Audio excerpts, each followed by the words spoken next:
مطابق البصل الرمثاوي على الطريقة الأردنية. لا تنسى الإعجاب بالفيديو والاشتراك في القناة ليصلك كل جديد تشجيعا لنا لنشر المزيد. بنصحكم تجربوها إن شاء الله راح تعجبكم. يلا نبدأ ونقول بسم الله وعلى بركة الله. قبل ما نبدأ خلينا نصلي على رسول الله. بالنسبة للمقادير: 5 كاسات طحين أبيض، كاسة طحين أسمر، معلقة كبيرة حبة البركة، معلقة كبيرة سمسم محمص، معلقة صغيرة ملح، معلقة صغيرة سكر، ربع معلقة صغيرة كركم، ونص معلقة صغيرة خميرة. الخميرة اختيارية فيكم تستغنوا عنها. بنحركهم ونعجنهم بمي تقريبا كاسين مي. أهم إشي نضيف المي بالتدريج حتى نحصل على قوام عجين طري. نعجن كتير منيح مش أقل من 10 دقايق. آخر إشي بنضيف شوية زيت زيتون على الوجه ونرجع نعجنها تقريبا بس دقيقتين. ونرجع نترك نحطها في جاط مدهون شوية زيت زيتون ونتركها ترتاح تقريبا ساعة. طبعا العجين ما رح تختمر بس رح نخليها ترتاح حتى تساعدنا بالشغل وبالفرد.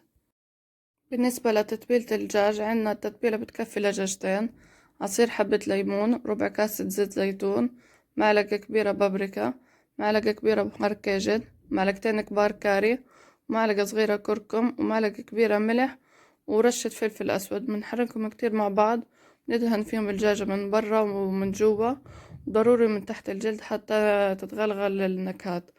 وبنحطها في صينية مدهونة شوية زيت، ونقطع فيها راس بصل من تحت شرحات، ونحط الدجاج. نغطي الدجاج وبورق زبدة وبعدين القزير، وبنتركه بالفرن تقريبا بيحتاج ساعة، وآخر ربع ساعة بنشيل القزير عنه حتى نحمره.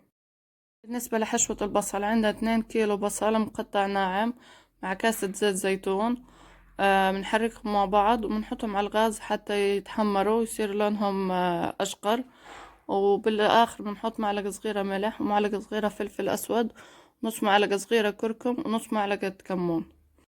هون العجين بعد ما ارتاحت بنقطعها لقطع متساوية، تقريبا قطعتها ل8 قطع.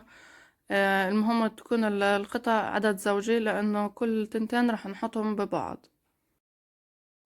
بعد ما ترتاح العجين بناخد أول قطعة، ندهن الطاولة بشوية زيت زيتون، نفرد العجين كتير منيح، ضروري نفرد العجين حتى ما تكون خميلة. بعدين بناخد جزء من الحشوة من معلقة لمعلقتين، بنفرد الحشوة على العجين كاملة ومنطبقها من الجهات الأربعة. بنحط جزء من الحشوة على كل جهة من الجهات الأربعة.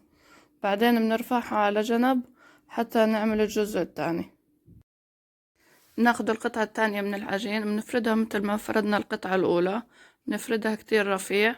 بعدين بناخد القطعة الأولى اللي حشيناها بنحطها في النص، ونحط حشوة من الجوانب داير ما يدور الحبة، وبنرجع نطبقها من الجهات الأربعة.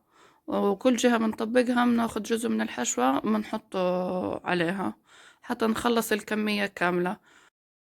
بناخد قطعة العجين وبنحطها في صينية مدهونة شوية زيت زيتون، بنرفعها على جنب بنتركها ترتاح تقريبا 10 دقائق. بنكمل الكمية الباقية بنفس الطريقة. بعد ما ترتاح 10 دقائق بنفردها للسماك المطلوبة، خلوها رفيعة بتطلع أطيب.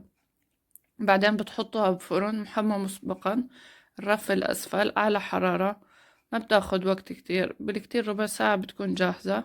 بعدين بنحمر وجهها من فوق، هيك بتكون جاهزة. وشوفوا كيف لونها من تحت كتير حلو.